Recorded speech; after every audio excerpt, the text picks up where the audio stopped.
وداسي دما أب أفيو هاللويا እግዚአብሔር አምላክ ነመስግነካለና ንባረከካለና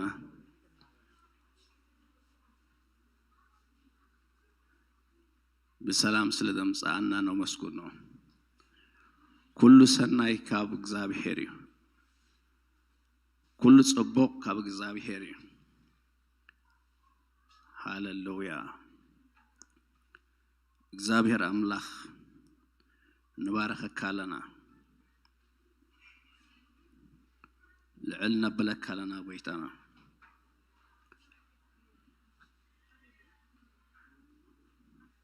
سمكاي بارخ هاللويا ما كريدي كلابا شيلي دي كلابا دوس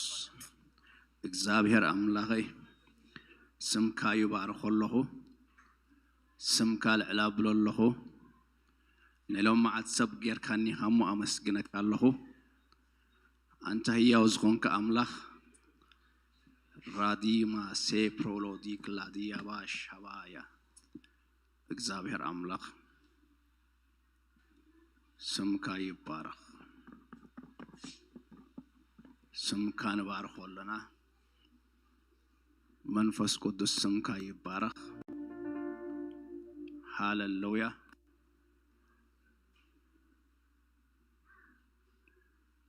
نبارككالنا نغزابير كل غزي يبارخو وداسي دما اب افيو لو معتي ناملخنا نباركو نطلعل نبلو نتقدس نمسكنو كابو كوين لنا يموسم كاي بارخ نبلو جماعه زيا دبصحنا املاخ سومي بارخ هاللويا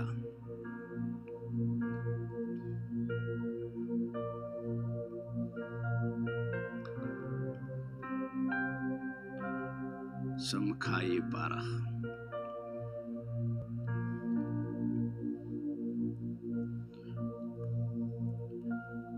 بحقي كاب قدامي تيموثيوس معرف سلسته عسى شدشته بحقيقتي مستير أمله عبيو نسوت بسقا تقلصه منفس صدقه نملائكت ترأيه أبا أحزاب تسبكه أب عالم تأمنه ناب كبري عرقه نزا أملاخ زيانا مسكن هاللويا نتيا نابلا على زعرق أملاخ هاللويا نتقدس دخونه نتي أبا أحزاب تسبكه أملاخت أحزاب سي إتسابع تقبرهم برر نورك اليوم كايبلو مصحف قدس عين اللوو ما يرئن يوم إذن اللوو ما يسمعون يوم إذا اللوو أيدهسسون يوم هاللويا نحنا أملاكين أفسما يزعرق أملاكي هاللويا سلزينا أملاكنا نمسكنو سلزينا نتهياو لعنا بلو ما كرابا دي يا بوس نتلعل نباركو هاللويا ناب كبر زعرق أملاكي دلنا عمت تولولو يركا أملاك يكونني هاللويا ناب سمايات أبيمان أملاك استقامته هي وزخانة أملاك ميتين يرمو تسيئد ولا أملاك بملأختي سرعه أبيمان أملاك استقامته هاللويا نعينا نملخه وتأملخه سي عميق مستور هاللويا نباركو حواتي دس ندابلنا بحقيقة مستير عملوها عبيو نسوت بسقاء تقلصه نملأختي بنفس صدقه ملائكتي ترأيه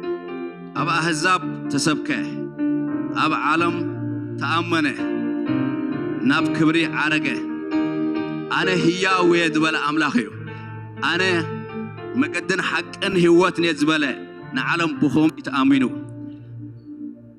نبصخا خمس جرو جنشل جرد هوا سومي يبارخ سومي يبارخ نأملاخنا أنا مسكون حواتي لعلا بلونا زي قدوس زخونه عدلنا تاتينا بيساب دي تسارحه أملاخنا نملخ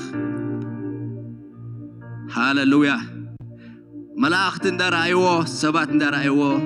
نفس سماي زعرقه أملاخنا نملخ أتأملخ وسي عبيلو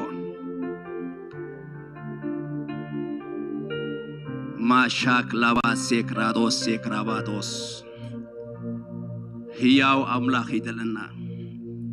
سلزينا خان أملاخنا بون حقوس بو خان دست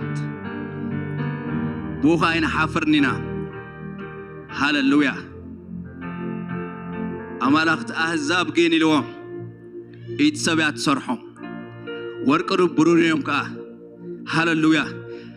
عين اللوم أيرؤنيهم إذن اللوم أيسمعون أفا اللوم أيزاربونيهم أملاخنا جند زارب أملاخي أملاخنا جند سمع أملاخي أملاخنا جند أبسماي دعرق أملاخي نزينا نملك حواتي دسيلنا نملكون إزي تدعبه هيابنا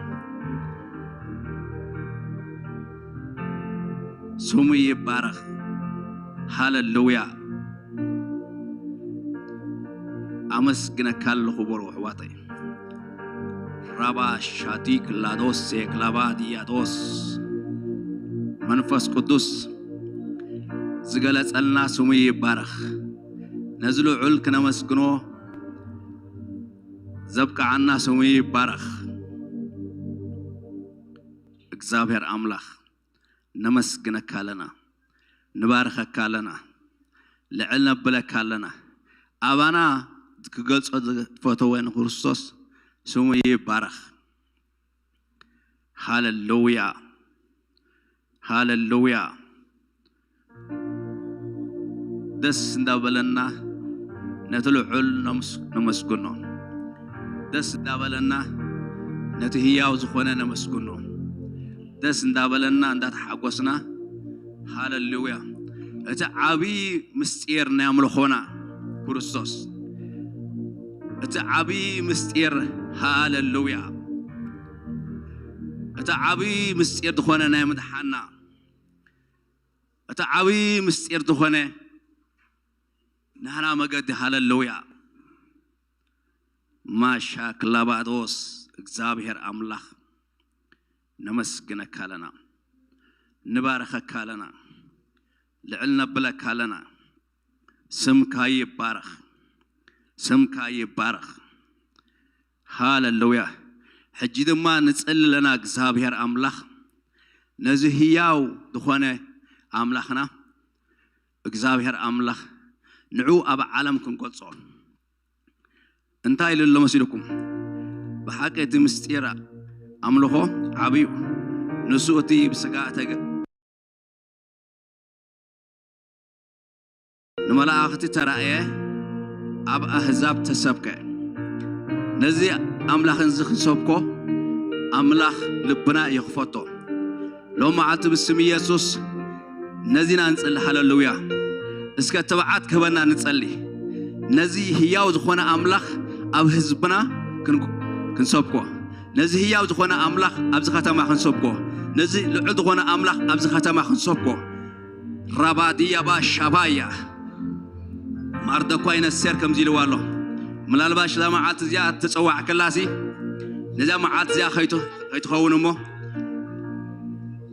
أب نقص كتاتو ده في داري هو عملته لو ما عاد ملالباش نوانجلنا نزا ختم زي مدحان كنكون تسوعنا لنا لو ما عاد እግዚአብሔር አምላክ بوانجل كتعبيني صل الله خسكبول حواتي بوانجل كتعبيني صل الله نزوت أملاخ أباخ أبزخ تما خنقول صل الله هاللويا أتم مخنياتو أتعبي مسير أملو خيل ولو أتعبي دخانا مسير نه أملو خو هاللويا كرسوسيو هاللويا أتي تتسأيو أتي كاموتا تسأ أبيمان أملاخ كا تأميت ذليو ما جاك لابادي أدوس هاللويا اسك بوانجل كعبي رد أنو بلو حواتي بوانجل كنعبر رد أنو بلو نزو وانجل زحزنا سك هاي نبل نزو سلة ردي مارتو باي نسر بلال باش سماعات زيا እግዚአብሔር አምላክ አብዝ ቤት ንጉስ ተቀመጠልኝ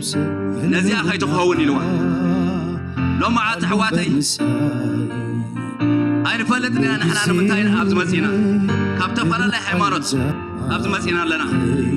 ለማዓት ሕዋተይ ምናልባሽ እግዚአብሔር አምላክ ዕላማ አበና ዘለዎ ሓደ ነገር እዩ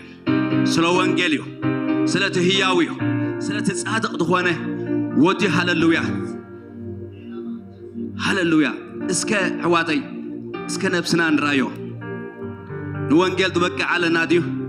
نسبكو دينا نخرصوص نتعبي أملو خوز ولو أملو خونا خرصوصيو كالا ايكونا بحكيتي مستير أملو خو عبيو نسوتي بسقاء تقلصه منفس صدقه نملاخت ترأيه أبا حزاب تسبكه هاللويا أبا عالم تأمنه بخبري عرقه أملاخنا زيو أملاك حواتي زيو زي أملاخنا زي العذخنا أملاخنا جمناي أحزاب أملاخ تجين لهم وانلو بيت تصريحهم لهم أملاخنا جنكم أيقونا هياوي أملاخنا صادقي سومي يبارخ ما كلادي يا شبايا اسكرت أنا نقول حواتي لو ما عاد بوانجل مبرتع يخون لو ما عاد كسابير أملاخ يردأنا منفس قدوس نودها نتعبي مسير أملخو دخونه أبز ختم عزخن قلت صوت للخو لو ما عاد تخترد أنا نتسل لنا لو ما عاد تختك فنا نتسل لنا اسكا بوانجل أحافرني ولو بوانجل أحافرني بيسوس أحافرني بطلع على أحافرني بتي أب يومان أملاخ تقوميت دولة أحافرني هاللويا بتي أبا حزاب تسبك أحافرني لو ما عاتوين هاللويا باي باهم أبز ختمه وانجل كسبخ دلله وانجل كسبخ دلله كما ينحج كمنا سيرتنا أبت بيت نجوس كوفيلنا كمت ندلي ولا نتي هياو زخونا أملاخ أب عالم قلت ندلينا بكسابها اللو معاتي هاللويا سومي يبارخ هاللويا وانجل حفرني وانجل حفرني سمكا يبارخ እግዚአብሔር አምላክ አመስግነካ አለሁ ለዕላብ ለካ አለሁ መንፈስ ቅዱስ ክትረዳና ንጽልለና ኃይል ክትበና ንጽሊ መንፈስካ እግዚአብሔር አምላክ ከናቃነቀና ጽልለሁ ኃይል አምላክ ንመድሓኒ ከም ተጻሐፈ ኃይል ክትበና ንጽልለና ሃሌሉያ እግዚአብሔር አምላክ አመስግነካ አለሁ ስለዚህ ጉባኤ አመስግነካ ለና ወንጌል ስለንወጽነ መስግነካ ለና ስለተረዳአና መስግነካ ለና እግዚአብሔር አምላክ ቀድመና ስለትወጽካ መስግነካ ለና እዛ ከተማ እዚያ ምርኮና ስለትሆን መስግነካ ለና ህዝብና ድማ ምርኮና ስለትሆን መስግነካ ለና ስምካ ይባረክ ሃሌሉያ ሕጅማ መስመዛመራን ኮይና ነዚ ዓቢ ምስጢር አምልኾና ተኾነ ኢየሱስ ክርስቶስ نعوخنا ملخنا سمي يبارك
ኢየሱስ መስሎ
ሃሌሉያ ምሳና ክኸውን ዝመረፀ ሃሌሉያ ክነኽብሮ ኢና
ኢየሱስ አንተነ ኢየሱስ አንተነ ወደድኩ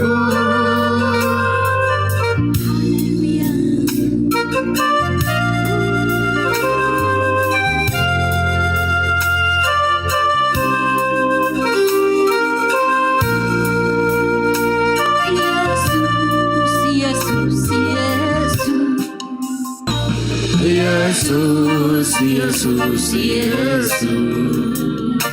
ኢየሱስ ኢየሱስ ኢየሱስ ኢየሱስ ኢየሱስ ኢየሱስ ይገርማል ኢየሱስ ይገርማል ይገርማል ኢየሱስ ይገርማል ይገርማል ኢየሱስ ይገርማል ይገርማል ኢየሱስ ይገርማል ይገርማል ኢየሱስ ይገርማል ይገርማል ኢየሱስ ይገርማል ይገርማል ኢየሱስ ይገርማል ይገርማል ኢየሱስ ይገርማል ይገርማል ኢየሱስ ይገርማል ይገርማል ኢየሱስ ይገርማል ይገርማል ኢየሱስ ይገርማል ይገርማል ኢየሱስ ይገርማል ይገርማል ኢየሱስ ይገርማል ይገርማል ኢየሱስ ይገርማል ይገርማል ኢየሱስ ይገርማል ይገርማል ኢየሱስ ይገርማል ካንተ በላይ የሚያስገርም የለም አባባ ሕይወትን የሰጠህ አንተ እኮ ትደንቃለህ ሃሌሉያ ክብርን ትለይ የመጣ ኢየሱስ ትደንቃለህ ሃሌሉያ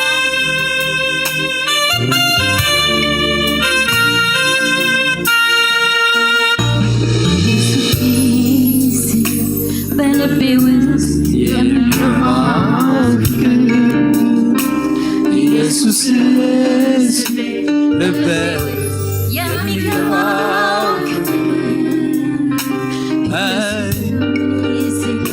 በልቤ ውስጥ የሚገባው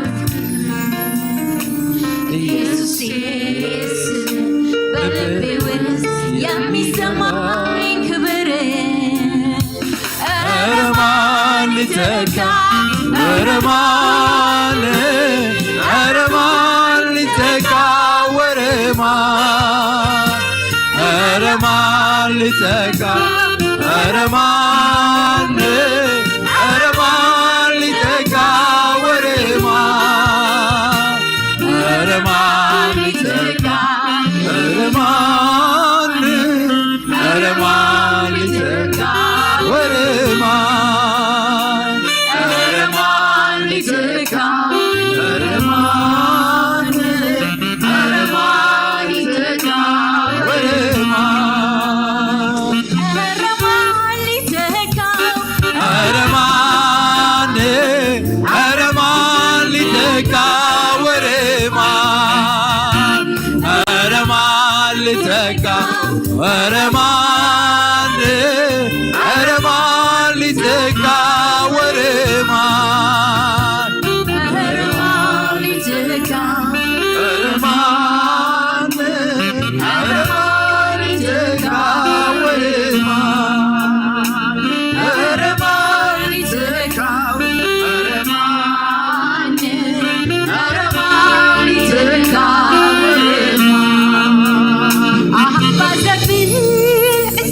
በፂሑኒ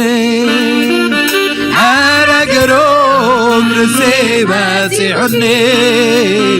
ኣየኽናይ ተዓሊለ እግዚአብሔር ወይንካስ ኣየኽናይ ተዓሊለ እግዚአብሔር ወይንካስ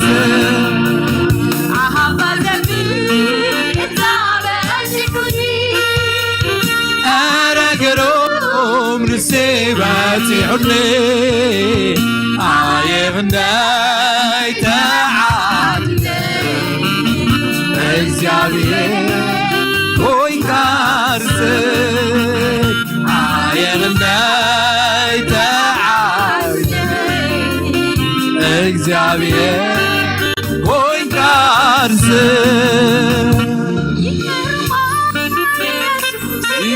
ይገርማል ይገርማል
አባቤ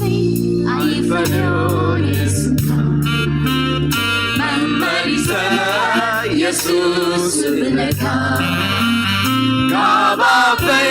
አይፈለውን የሱካ መመሪሰ ኢየሱስ ብለካ ካባበይ አይፈለውን የሱካ ኢየሱስ ብለካ ካባበይ አይፈለውን የሱካ ኢየሱስ ብለካ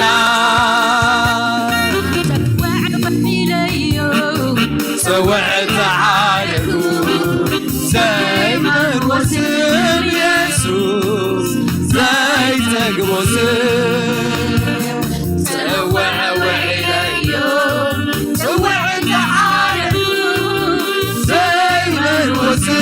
ኢየሱስ ዘይመን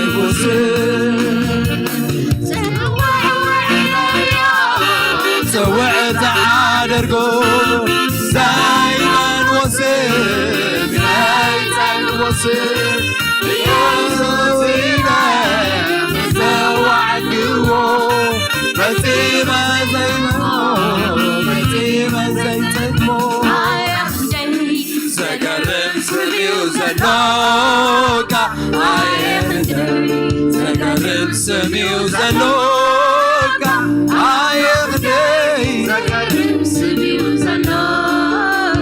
ፍጹም ዘይምኖ ፀዊዕካዮ ደጋጊምካ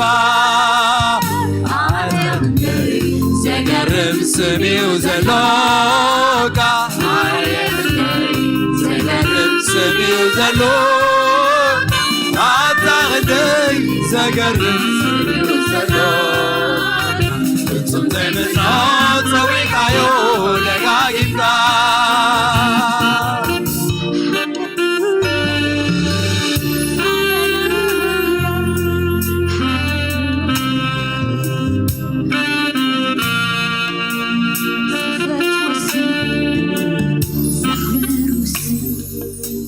ዘይመን ወስም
ኢየሱስ እኮ ሰውን ይወዳል። ኢየሱስ እኮ አይለመድም። ኢየሱስ እኮ አይጠገም።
زوطاغ وجا ترقي فيو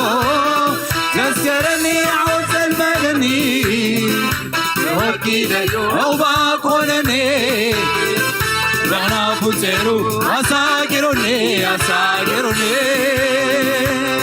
بتزع على بيت عمي ديو زوطاغ وجا ترقي فيو تذكرني عود المدني عوباك أساكروني على بيت أمي ديو سوتا وقويتا تلاقي فيو تذكرني عوز المدني عوباك غنني مغنا فوتيرو أساكروني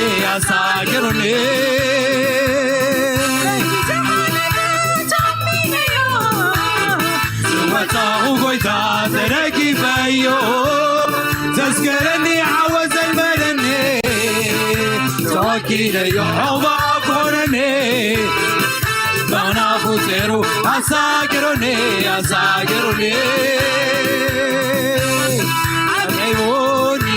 حبيبوني كمرعت عينو نتاكي غلا عاطلي لولا عاطل ما يقعللو شي على با عبايكين عيبت نعاتك نبعاد يمسكنوني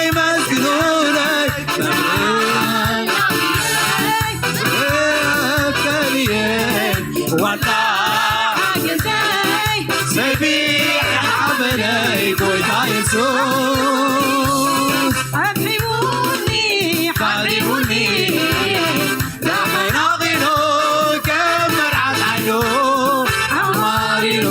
فتنكي غلا قطعي وعيد أتلينو لا أتلين ما يقعللو أبايكين عيبس نحازن نبعاد يمسكن يمسكن يمسكن يمسكنونا ويا الله ويا وانت حبني وانت حبني سيدي حبني كويت عيسو بس زعلت اليوم سوى كويتا تركي فيو زسكرني عوض المنني وكيلي عباك ونني كانا فتيرو أساقروني أساقروني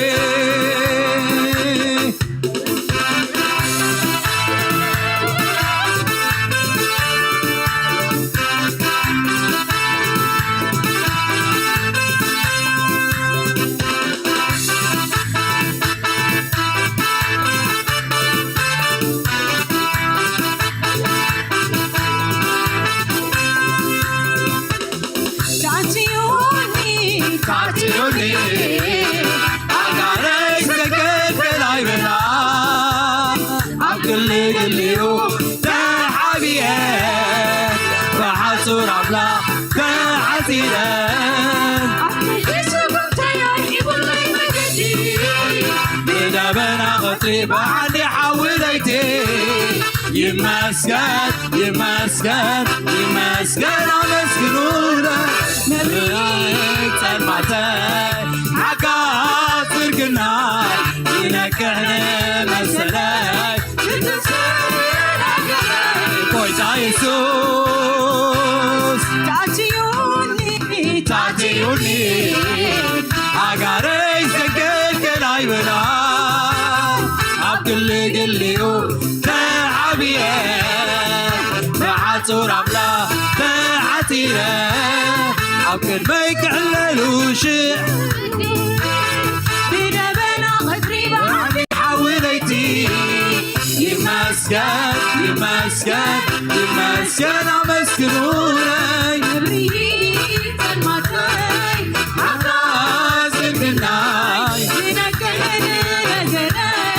تكسيني مسلاي كنت عيسوس زمين أيوه سوطا وقيتا تركي فيو يسكرني عاود سلمني وكيلي عوباك ونني نحنا فتيرو أساكروني أساكروني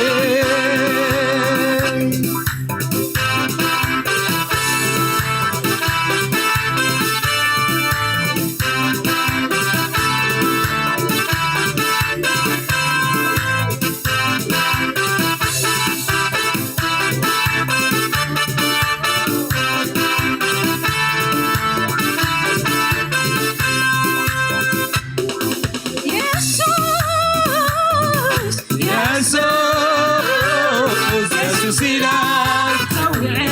ودراويتي لجريه سامعك عيون الانتي عيو حيي سيغايو سنتوكي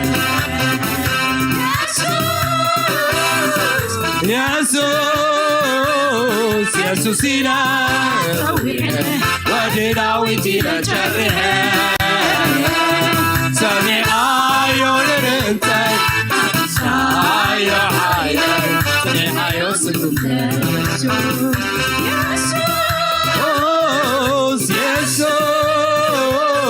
يسوس إلهي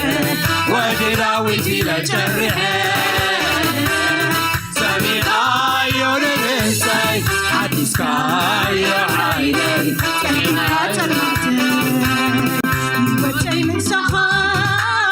أبلا ونتك الناس ما غير تطعم نتغى يبتي مساغا أبلا ونتك الناس ما غير تطعم نتغى يبتي مساغا أبلا ونتك الناس ما غير تطعم نتغى يبتي مساغا አብላውነትካ እናሰማቕረ ትጥዑም ድምፅኻ እናተዓበን ንኸይዱ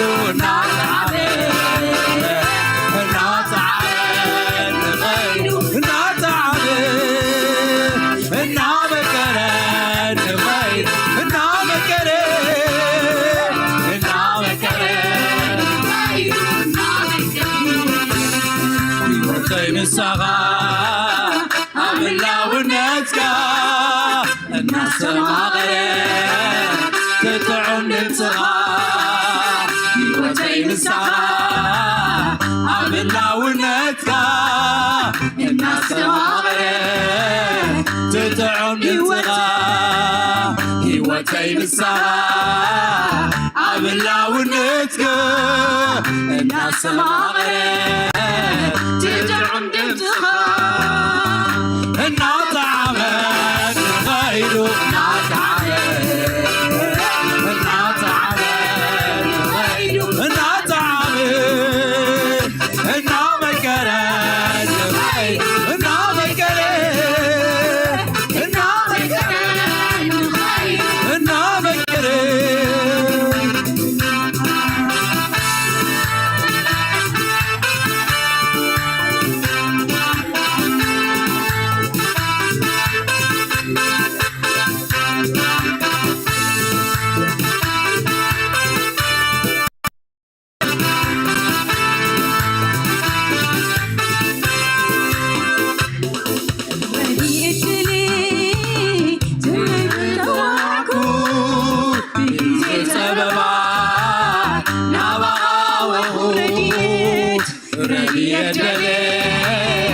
إيدين زرقعكو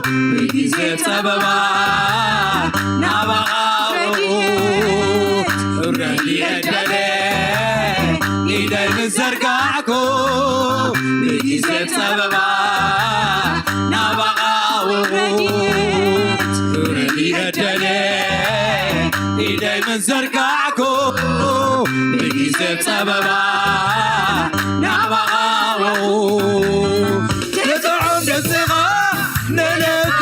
شغلو فانتي عغغايم عددلو زازو ابنتي عددلو تدعون انتغا نوفايح شغلو فانتي عغسكو عددلو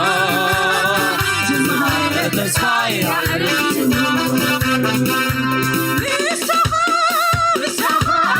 مساغا يسوسي مساغا فسوي كل جزء تمني على اسمشيوني مشيوني على تمني الزمني على اسمشيوني مشيوني مساغا يسوسي مساغا بتسوي كل جزء تمني على اسمشيوني مشيوني على زيموني يدرمي على اسمشيوني مشيوني على مستوعوا مليسكالي على مستوعوا سلازيم زباك سلازيم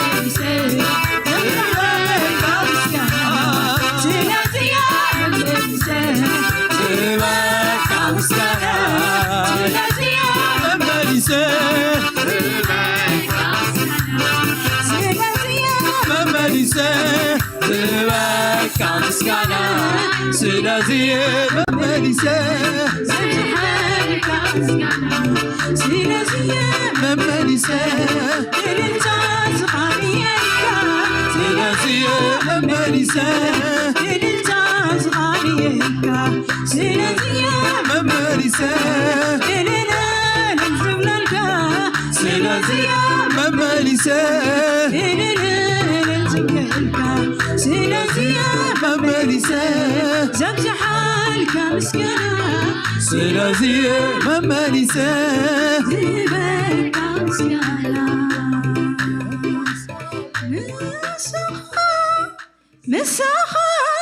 مسخة يسوسي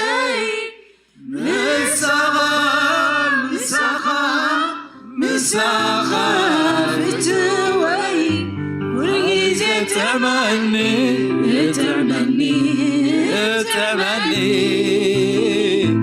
على اسم شيوني وتي مسخة أبلا والنسكا ناس ما غرت تطعم دلتها يوتي مسخة أبلا والنسكا ناس ما غرت تطعم دلتها الناس عمل غيره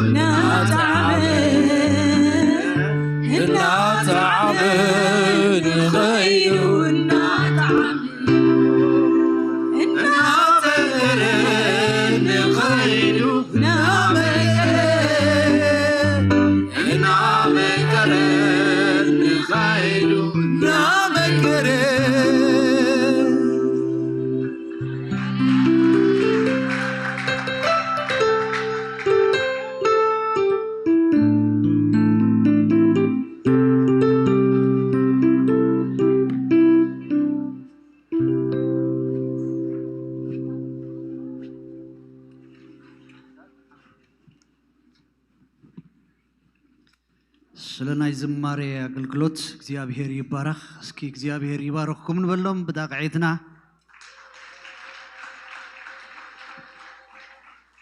እግዚአብሔር ዝተባረከ ይኹን። ከምቲ ኩሉ ግዜ ንገብሮ ንምድርናን ህዝብናን ሒዝና ከዓ ክንጽሊ ኢና። እግዚአብሔር ኣብ ምድርና ኣብ ህዝብና ኣብ ከባቢና ኩሉ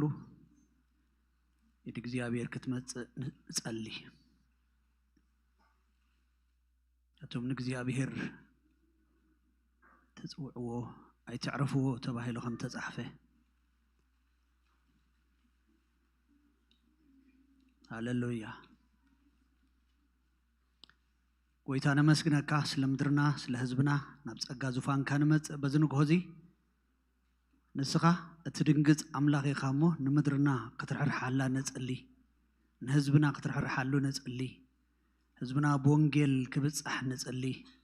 اتوم محير زلو እግዚአብሔር በእምነቶም ክጸንዑ ኢድካ ክትመጾም በነገር ኩሉ እግዚአብሔር ናብራህዋ ከተውጾም ጎይታ ንስኻ ትኽእል ኢኻሞ በዚ ንግሆዚ ናብ ጸጋ ዙፋን ካንቀርብ ፍትሕ ኻባኻ ጥራሒ ጎይታ ፍትሕ ክትብይነላ ነታ ምድር ንጽሊ ስለ ኩለን ጎረባብትና ንጽሊ ንህዝብ ትግራይ ንህዝብ ኢትዮጵያ ንኩለን ጎረባብትና ንጅቡቲ ንሱዳን ምሕረትን سلامن كخون نصلي ويتا نزا ننبرلا مدرخ عقويتا بنجر كل نسخة كتبت حنصلي دحنا ندلي نزا مدرزيا بركتا ندلي نايزا مدري صبق نجرا ندلي نايزا مدري وانجيلا نايزا مدري ندلي موقويتا أبزا مدرزيا وانجيل كا يملا ببركات كأتذكر إذا كله نسخة راح يقامو تقبره نسمك خبر نهب آمين كم يحضركم كبرنا ملاخيخون وعبد حنن بسلامن نبيت እግዚአብሔር መጻኹም ኢየሱስ ጎይታዩ ንመጀመሪያ ጊዜ ጋሻ ማእከልና ንዝመፀ ጋሻ እንቀበለሉ ሰዓት እዩ ጋሻ አሎ ማእከልና ጋሻ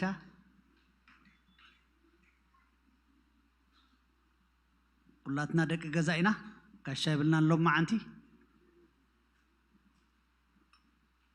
ስለዚህ ናብት ዘለና ሰሙናው መደባት ክሳገር ንምዝኽኻር ዝኣክል እንደገናውን ኣብቲ ምዝካርና አቡ መጽና ከንሐብር ደጊምና ንሐብር ሶሉስ ንግሆ ብዙም ዝካየድ ጸሎት አለዩ ሐሙሽተን ፈረቃን ንጅምር ንግሆ ስለዚህ አቡ ክንሳተፍ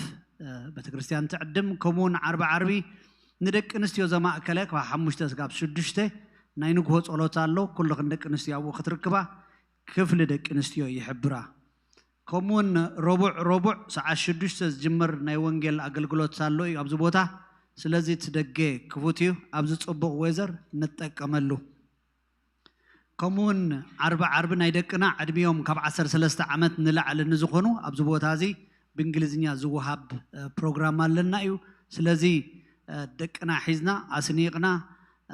አዕሪፍና በኩሉ ነገር ጸሊና ደቅና ናብዚ ቦታ ዝንን ንላአኮም ራይድና ሃቦም ነሰንዮም በኩሉ ነገር መስአቶም ደው ንበል እግዚአብሔር ይባርክኩም ትገብሩ ወለኩም ምሊስኩም ከአኽ ትገብርዎ እዚ ክንሕብር ንፈቱ ቀዳም ክልተም ፈረቃን ዝጅምር ናይ መንእሰያትና ፕሮግራም አለዩ ስለዚህ መደብ መንእሰያት ቀዳም ሰዓት ክልተም ፈረቃን ኣብዚ ቦታ ዘለና ካል ከም ዝትሪእዎ ዘለኹም ንጎ ሰዓት 9 ከሙን 11 ፈረቃን ኢ ፕሮግራምና ዘሎ ማለት እዩ አምላኽ ዝተባረኸ ይኹን ካል ሎማ ዓንቲ መጀመሪያ ናይ ዝወር ሕዚ ሪሳይክሊንግ ደዩ ስለዚህ ኣብ መኪናኹም ሒዝኩም ዝመጻኹም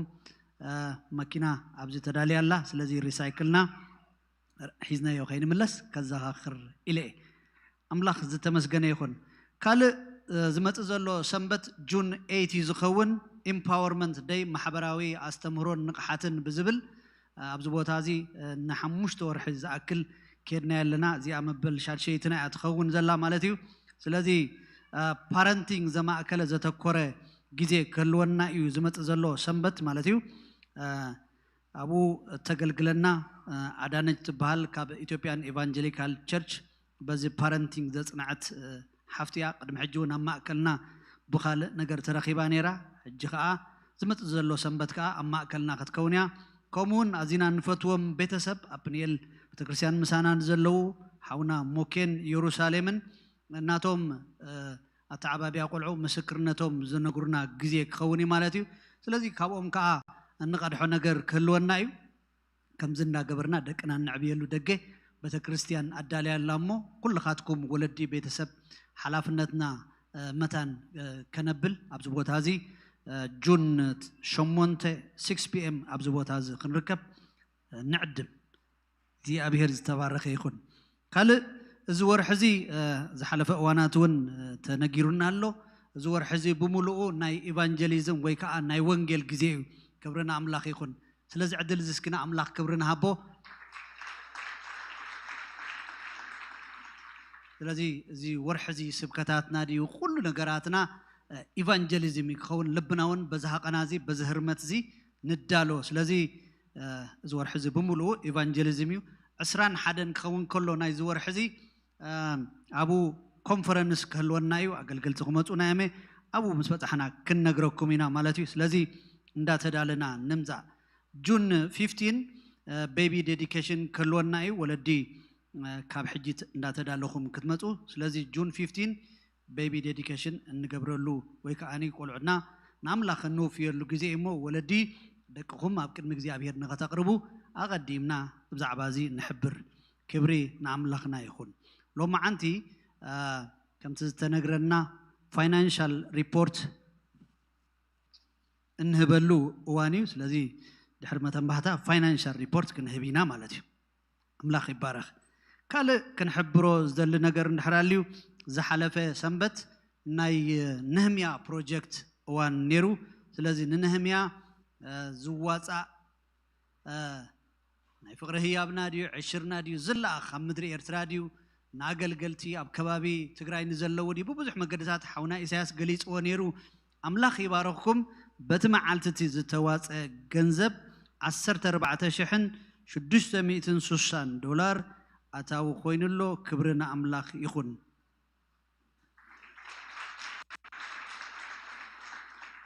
ስለቲ ውህቦታትኩም አምላኽ ይባረኽኩም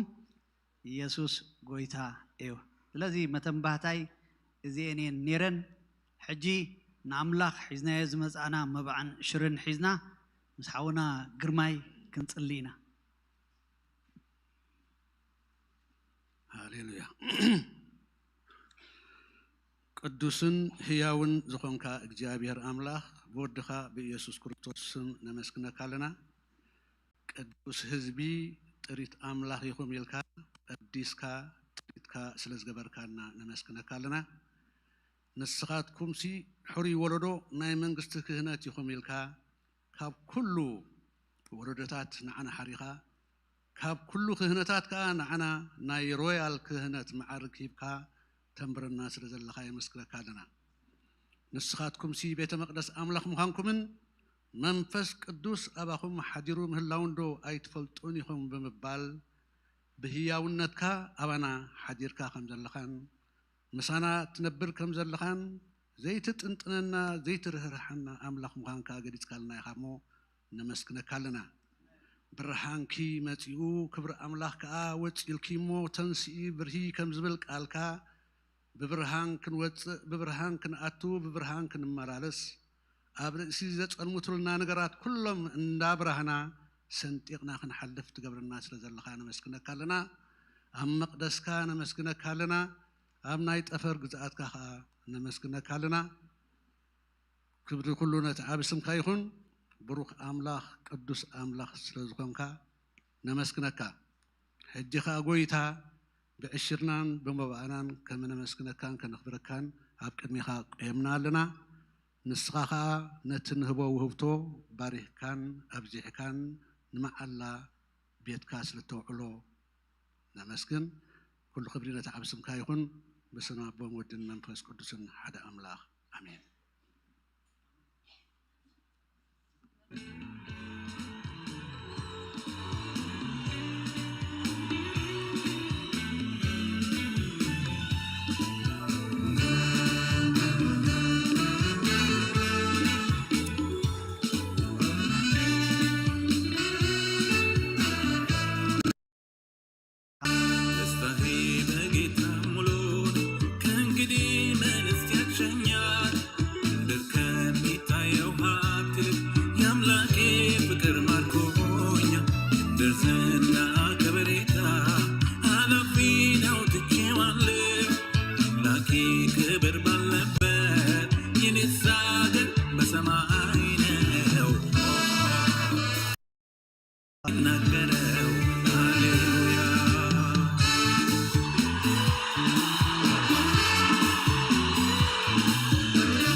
እግዚአብሔር ይባረክ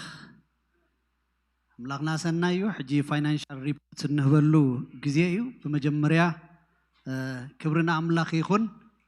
ስለቲ አብዝ ማሕበር እዚ አምላክ ዘበረከቶን ዘብዝሖን ሙዝ ማዛ ንዑኻ ይኹኖ ስለቲ ኩሉ ዝተአከበ ክብርና አምላክ ይኹን እስኪ ብታቅዒትና ንአምላክ ክብሪ ክንህቢና نمحبر تنكيو كبل يدلي تمسجانا إذا محبر ديا ويكا توانا تكالا تترخبو ريسورس محاورة كابتي كابقاتكم تهبوه مباكمن عشركمن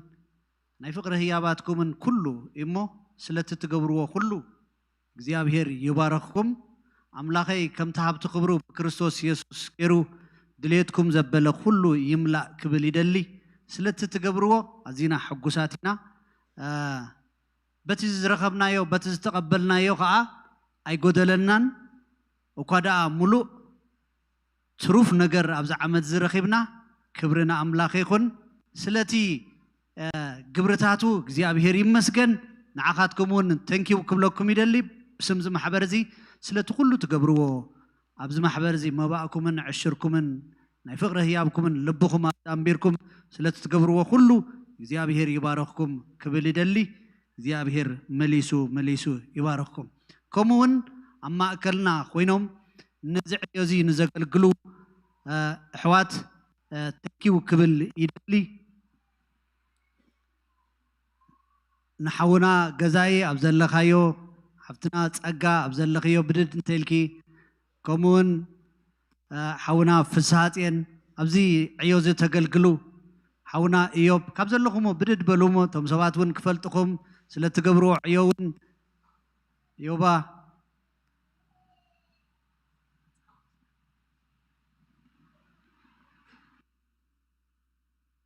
እቴነሽ ሓፍትና እቴነሽ ኣቤላ ኦኬ ካልኦቱን ኣብ ማእኸልና ኮንኩም ንዝተገልግሉ ኣምላኽ ይባረኽኩም ክብል ይደሊ እዚኦቶም ዘይረኣዩ ሰባት እዮም ኣብ መድረኽ ኣይወፁን ግን ብብዙሕ ነገራት ብእሙንነት ኣብዚ ማሕበር እዚ ንነዊሕ ግዜ ደው ዝበሉ ኣሕዋት እዮም እሞ ኣቅዒድኩም ተንኪው ክትብለይ ፍቅሪ ይሓትት ኢየሱስ ጎይታ እዩ ሕጂ ፋይናንሻል ሪፖርት እንሰምዓሉ ግዜ እዩ አምላኽ በቲ ዝባረኸና ከዓ ንአምላኽ ክብሪ ክንህቦ ኢና ሓውና እዮብ ወልደ ገብርኤል ኣብ ማእከልና ኣሎ ስልዩ ንአምላኽ ክብሪ ንህብ ሓውና እዮብ ወልደ ገብርኤል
أملاك باركة حونا إيوب بروم نجار أسمعنا كبرنا أملاك يخون حجي قال أملاك نسمع عنه قديو كدميو جن قال حتوتات نحرقكم نعاي حونا إيوب نسأجا كان حتى قال نجار زي بره نجار تليكم قد حطنا تقوليهم حنت نجار زرس عقوان نهر الله أزمرا تسفه أما أكلنا تعي حفتيا نعا خاسكي لك ما بيلنا زيابير يبارك نبلا أزمي زيابير يباركي أما أكلنا نزقل قلو حوات فلتومن كلال اليومن يقبأ سلازخونه حجي نبقى الأملاك كدم مخارنا حونا يارو حنت مزمور كنزمرينا حسر رابيلنا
هاللويا يسوع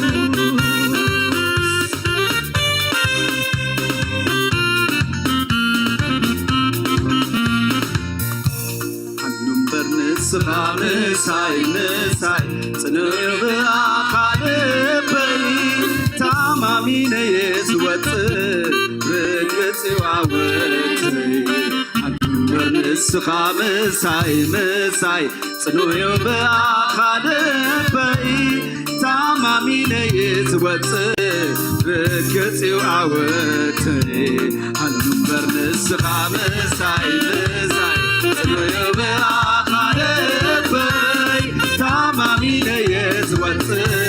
ركز وعوتي عندهم برنس مساي صنوب أخالبي تمامين يسوع ركز وعوتي هاللويا يسوع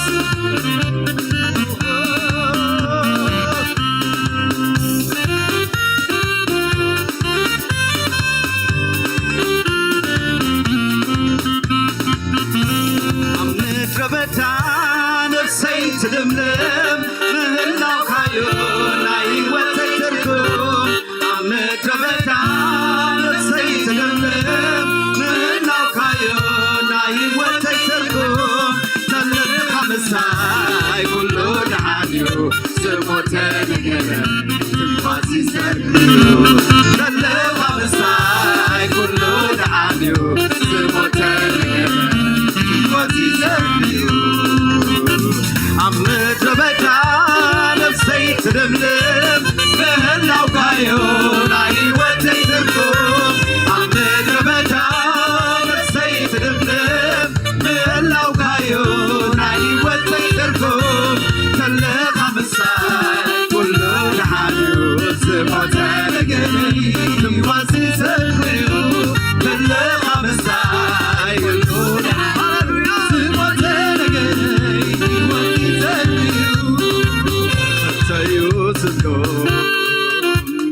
تبارك النسلو جريب النسلو مليء دايو سلو مسايك تلو قلوها مسايك تكون بين السماء مسايك تكون بين السماء فوزك يوم انت عين معزي من كان قرون عبد كوي نفري فوزك يوم انت عين معزي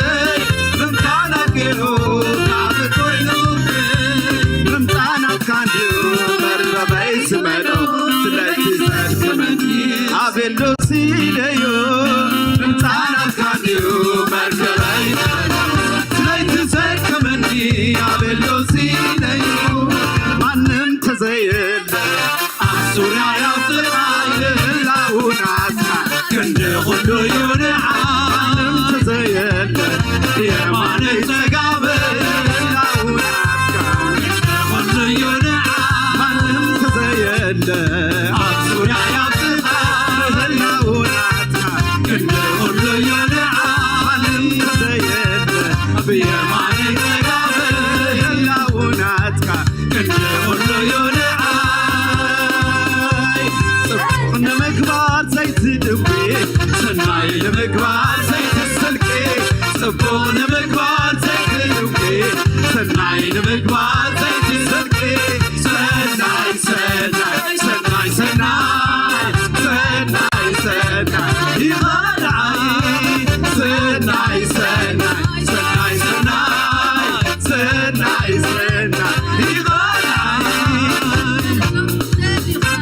ሰናይ ጽበዩኻ ዝወይ ዝእመኑኻ ነቶም ዝደልዩኻ ዝጽበዩኻ ዝውከሉኻ ጽቡቕ ንምግባር ዘይትድንቂ ሰናይ ንምግባር ዘይ እስኪ ብጭብጨባ ብዕልልታ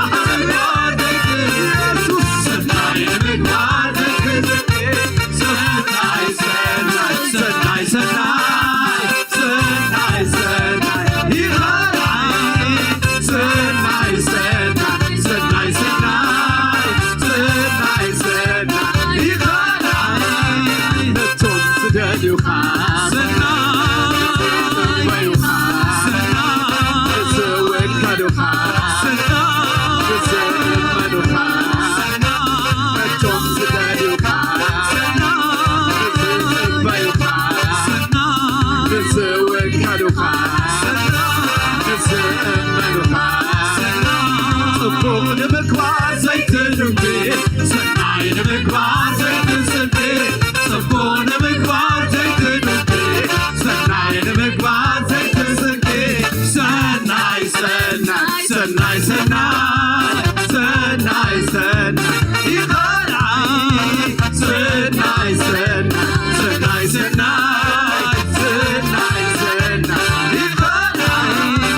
ሰናይ ሰናይ ሰናይ ሰናይ ሰናይ ሰናይ ይኸልዓይ ሃሌሉያ ኢየሱስ ኣምላኽና ሰናይኻ ኣምላኽና ሰናይኻ ንስኻ ሰናይኻ ሰናይ ድማ ትገብር ሃሌሉያ ኢየሱስ ክርስቶስ ጎይታ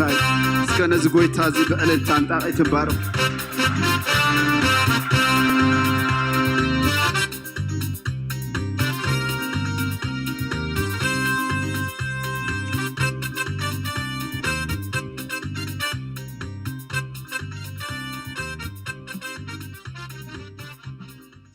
እግዚአብሔር ይመስገን ክብርና አምላክና ይሁን መዘምራን አምላክ ይባረኩም እግዚአብሔር ይባረክ ከሙን ድማ ከምታ አንቶይ ሐውና ሰሌሉ ወሎ ደግሞ ዋናውን አመት ሙሉ ፐርሲስተንትሊ በመሐብ አብዝ ቤተ ክርስቲያን ተገልግሉ ሁላችሁም ቅዱሳን አምላክ ባረኩም ክብለኩም ይፈቱ እጅ በቀጥታ ናብ ቃል እግዚአብሔር ከንሐልፊና ሐጽር ዝበለ ቃል ክንድሪና ወንጌል ማቴዎስ ምዕራፍ 9 ኩላትና خنوጽይና ወንጌል ማቴዎስ ምዕራፍ 9 ናይ ሞዳእታ ክፍሊ 35 ሞንተን ዘለዋ 4 ጥቅሰታት ሎማልቲ ሕጽር አቢልና ክንድሪና እግዚአብሔር ይባረክ በስም ጎይታ ኢየሱስ ከምብቦኤ ኢየሱስ አብ ኩሉ ከተማታትን አብ ኩሉ አድታትን አቤት ጸሎቶም እና ማሐረ ወንጌል መንግስቱን እና ሰበኸ ኩሉ ህማምን ድናስን እና ሆየ ይዘውር ነበር ብዙሃት ህዝብ ምስራአየ ሐላዊ ከም ዘይብልና ባጊ ገፎአትን ፈሕ ዝበሉን ነበሩሞ ደንገጸሎም ሽኡ ንደቀ መዛሙርቱ እቲ እኽሊ ብዙህ እዩ አይትግና ሂደትዮም ስለዚህ ነቲ ጎይታ እኽሊ ንእኽሉ አይትኽልእኽ ክልእኸሉ ለምንዎ በሎም አምላክ ይባርኩም ኮፈሉ እግዚአብሔር ይባረክ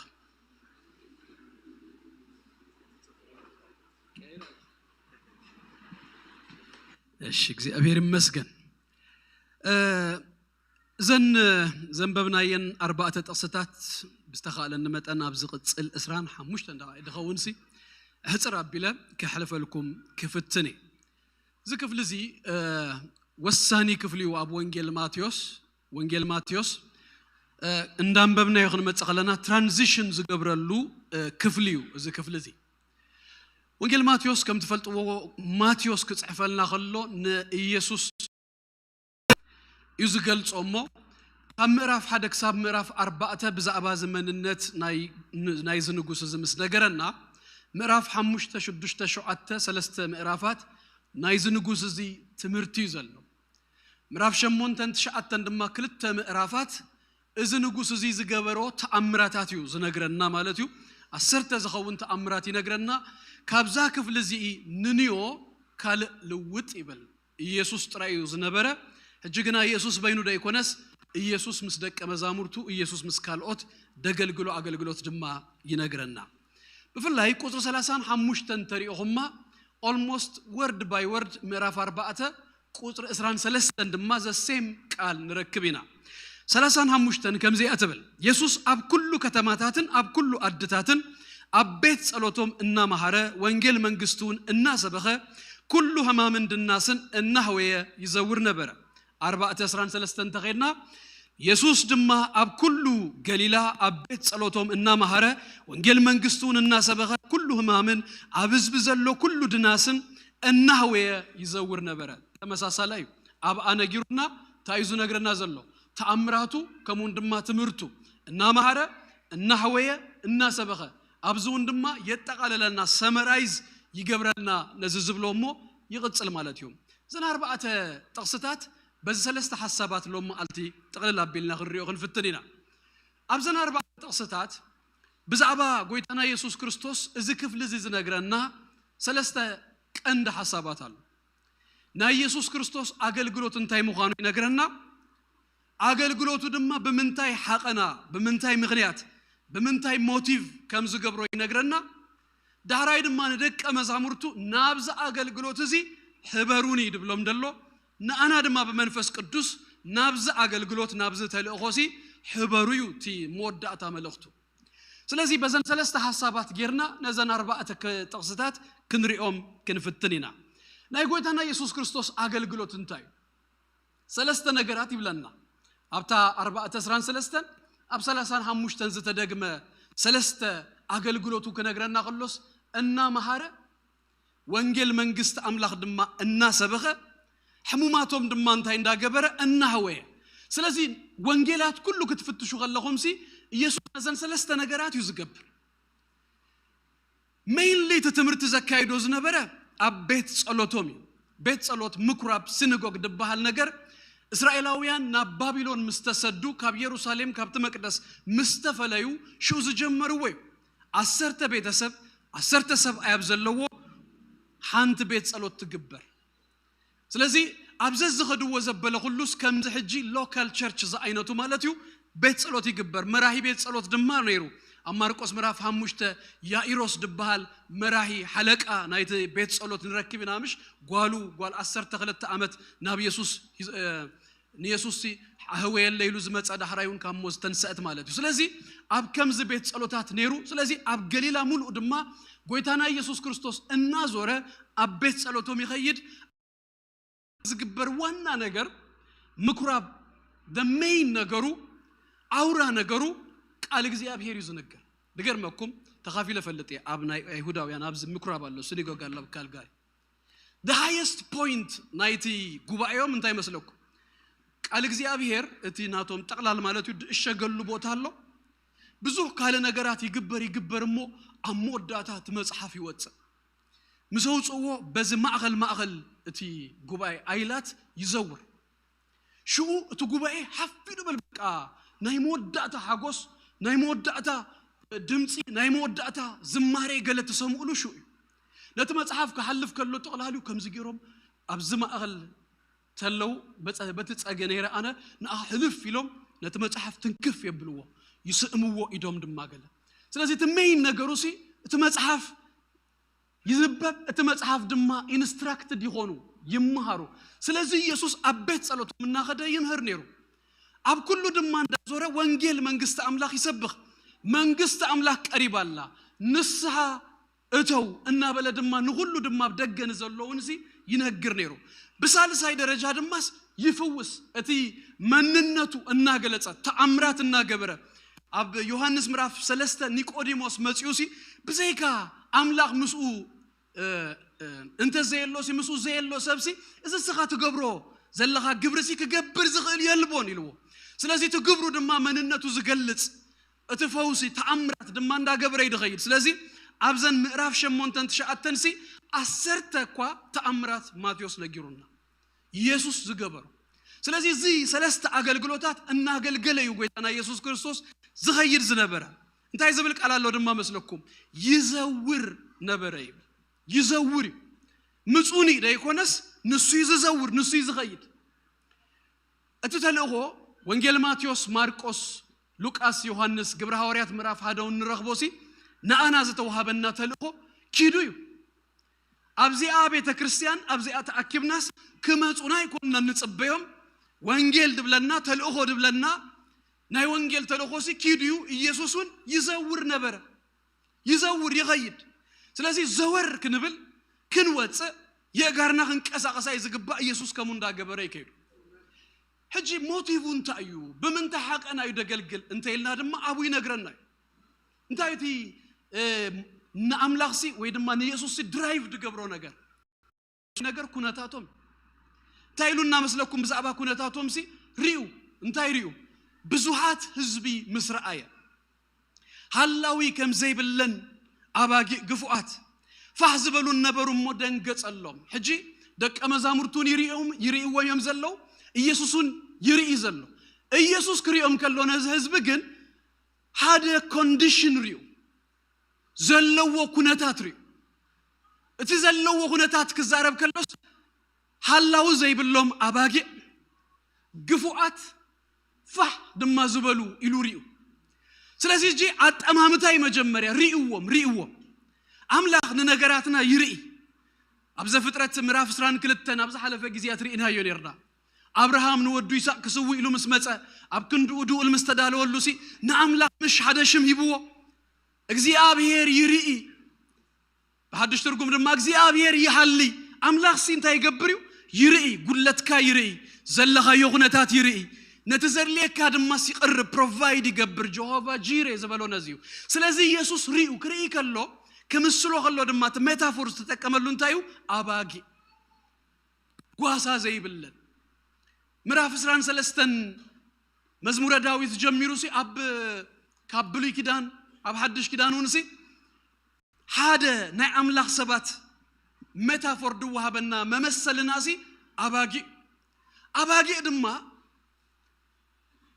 ዝመርሐን ዝደልያ ካብ ክፉ ክከላኸለለን ጓሳ ዝደልያ ነት ምግበን እኳ ባዕለን ደይረኽባ ንምግበን ከማንሲ አብ ጓሳን ዲፔንድ ንኾናይ ስለዚህ ኢየሱስ ክሪኦም ከሎሲ ጓሳ ከም ዘይብሎም አባጊ ድተገፉ ፋህ ድበሉ ድማ ኮይኑ ሪእዎ ወንጌል ክንሰብኽ ንኻልኦት ወንጌል ክነብጽሕሲ መጀመሪያ እዛ አይንትናይ ክፈደለው አታዚዮም አይሰሙን እንዳበልካ ይኮነን በሐቂ ኩነታቶምሲ ክርዳአና ክንሪኦ ዘለዎ ኮንዲሽን ዘለዎ ኩነታት መቼም ከም ህዝብና ዘደንግጽ ህዝቢ ዘሎ አይመስልንም በብዙ አይነት መከራ በብዙ አይነት ነገር ዝመጻ ተደማሚሩ ድማ አብዙ እንደማ መስመጻ አብወዘር እኮ ጀሚርካይ ስራ ምስአና አሎ ቋንቋ አሎ ካልቸር አሎ ገለ ክንደይ ነገራሲ እና ተደራረቦ እንዳተዳረቦስ ዝመጻ እጂ መጀመሪያ ነገርሲ ክንርኢ ከለናሲ እዚ ስፒሪቹዋል ኮንዲሽን ዘለዎውን ኩነታት ከመይ ከቢድ ምዃኑ ክንርእዩ ድግባ ኢየሱስን በአርሲ ኩነታቶም ሪ ነገሮም ሪ ዳህራይ ድማ ናብ ገዛ እርሱ ድማ የምጾ ተኻልአይ ነገሩ ድማ እንታይ መስለኩም ደንገጸሎም ሪዩ ከሙዮም እሱ ድማ ባህሪው እንታዩ ደንጋጽ ደይኽለሉ በፍቅር ዝጥምት እዩ እጂ እዛ ደንገጸሎም ምስተዘላትና ጊዜ ህጽር አቢለ ክሳይ ገብራ ግን አይ ዊሽ ሞር ጊዜ ነይሩና እንተንትንትና ታደንገጸሎም ትብል ቃል very አገዳሲት ቃል ያ ናይ መጽሐፍ ቅዱስ መማህራን እንታይ ብሉ መስለኩ አብሉይ ኪዳን እንደ ነበረት ወንጌላውያን ወይ ድማ ወንጌል ድጽሐፉልና ሰባሲ ድፈጠሩዋ ቃል ያ አብቲ ክላሲክ ግሪክ ወይ ድማ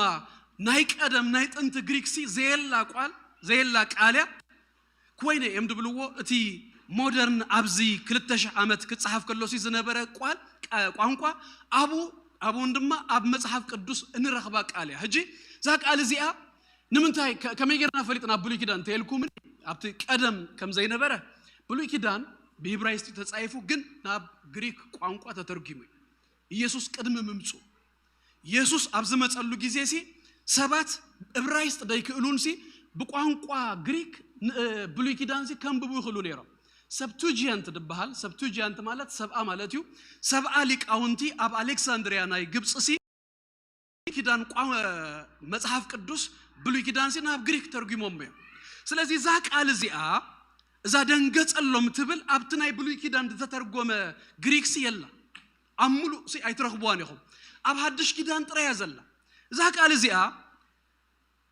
ንውሕ ዝበለትያ ስፕላግ ቺኖዞማይ ያተበል ስፕላግ ቺኖዞማይ ማለት ድማ ሲልና ሊትራል ትርጉሙን ተወሲድና ባውልስ ናብ ትግርኛ ሲልና ተመሊስናዮ ሊትራል እጁን ማአናጡ ማለት እዩ ጅማአናጡ ምስ ምድንጋጽ እንታይ ያምጽኦ ክትብሉን ይኹ ማአናጡ ማለት እዩ ሊትራል ትርጉሙ ግን ቃል ክንጥቀመሉ ከለናሲ በሊትራል ትርጉሙ ጥራይ ኮነን ፊገሬቲቭ ገለ ነገርሲ ክንገልጽ ከለናሲ ብዙኾነ ቃል ጌርናስ ንዝኾነ ሐሳብሲ ንገልጽ ኢና ንኣብነት ነታ እንፈትዋ ጓል ሓበሻ እንድሕር ኮይና እንታይ ንብል መስለኩ ማአረይ ሽኮረይ ንብል ተንደቀንስትዮ ግን እንታይ እንዝብላ መስለኩም ክሪኤን ከለኹቲ ኢንተርፕሬት አይብሉኒዮም አይነት ያ anyway ደሃን ክባሃል ከሎሲ ማአረይ ሽኮረይ ድባሃል ምሽ ግን ኖት ነሰሰርሊ አብ ኩሉ ቋንቋ ማአረይ ተልካብ ካለ ቋንቋ ሲን ንሰብሲ እንታይ ማአር ትብሎ ገለውን ክመጽእ ኸል ንሰብሲ እንታይ ሽኮረይውን ክመጽእ ኸል ግን አብቲ ቋንቋ ተጠቀመሉ ማለት እዩ ጂ አብ ኬንያ ነኬንያ ስለዝነበርኩ ሓደ መንእሰይ ንዝፈትዋ ጓልሲ ማአረይ አይኮነን ድብላ ሽኮረይ አይኮነን ድብላ እስኺ ጽብቕቲ ይኽብላ ከድንቃ ከሎሲ ከም ዝተጠብሰ ስጋ ከም ኛማቾ ማይ ይድብላ ትባህሊ እጂ ታያግ ረኸቦ ክትብል ተኸሊኻ ግን በቃ ታ ማዓር ምሽና አና ዘጣመት ይልና ነብላ ታ ዝተጠብሰ ስጋ ድማ the best ማለት እዩ ስለዚህ ልከሆሙ ይድብላ ደብ አብዛ ቦታ እዚ አድማም በአርሲ ከመይል ይዝቃል እዚ ፊገራቲቭ ትርጉሙ ሲንታይ ማአናጡ ክብል ከሎስ አንቶይ ነጊሮምን በአማርኛ አላ በትግርኛ እንደ ኢለዮምሲ ሰለስተ አርባዕተ ቃላት ኢንፋክት ምስ ወጻኹን ሂቦምን ሰባት ማአናጡ ወድማ ገለ ነገር ምስራአኻሲ እቲ ኩነታት ከምዝ ሕጅ ሱዝራአዮ ጓሳ ዘይብሎም አባጊ ድተገፍኡ ፐርሲኩትድ ድኾኑ ፈሕድ በሉ እዚ ምስራአየስ ደንገጸሎም ይዘብ እጅት ኩነታት ዝራአዮሲ ከመይ ከም ዘደንገጾን ኢየሱስ ክነግሩና ከለውሲ በዚ ቃል እዚ ተጠቂሙ እንታይ ማለት እዩ በአማርኛ አንጀቴን በጠሰው ቲ አምኡተይ ዲዩ ዝባሃል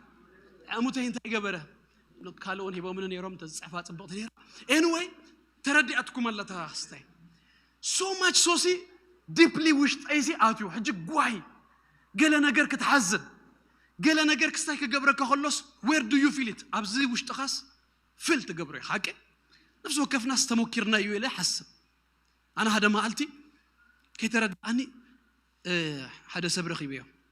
ሓደ ክልተ ሰለስተ ሰዓት ኮፊልና ዝነገረን ታሪክ ናቱ ታሪክ ናይ ቤተሰቡ ታሪክ so deep ማለት ትክስታይሲ ንውሽጥይሲ እንታይ ከም ዝገበሮ ክነግረኩም አይከል